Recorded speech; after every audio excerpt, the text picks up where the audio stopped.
عوام کے لیے اس بجٹ میں کیا ہے اس کے بارے میں ہم آپ کو تھوڑا سا بتاتے ہیں۔ جو نان فائلرز ہیں ان پر کسی بھی قسم کی پراپرٹی اور گاڑی کی خرید و فروخت پر پابندی عائد کر دی گئی ہے۔ بینک سے بھی اگر وہ کیش ودرا کرانا چاہیں گے تو اس پر بھی ٹیکس جو ہے اس میں اضافہ کیا گیا ہے۔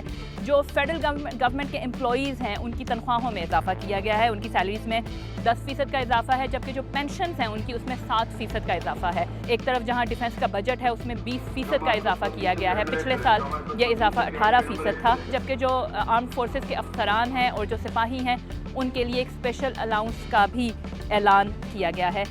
گاڑیاں جو ہیں ان پر ٹیکسز جو ہیں وہ بہت زیادہ بڑھ چکے ہیں۔ جو ہائیبرڈ گاڑیاں ہیں ان پر بھی ٹیکس جو ہے اضافہ کیا گیا ہے۔ جو 1800 سی سی تک کی جو گاڑیاں ہیں وہ اس سے پہلے ان پر صرف 8.5% تک ٹیکس تھا، لیکن اب اس میں بھی 9.5% اضافہ کر کے اس کو بھی 18% کر دیا گیا ہے۔ تعمیراتی شعبے پر البتہ جو ٹیکس ہے اس کو کم کیا گیا ہے اور یہ کہا گیا ہے کہ جائیداد کی جو خرید و فروخت ہے اور جو منتقلی ہے اس میں بھی جو فائلرز ہیں ان پر جو ٹیکسز ہیں وہ کم کر دیے جائیں گے۔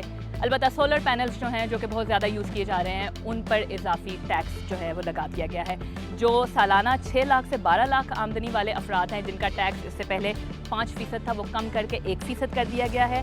جو 12 لاکھ آمدنی والے افراد ہیں ان پر جو ٹیکس 30,000 روپے تھا وہ اب 6,000 روپے کر دیا گیا ہے۔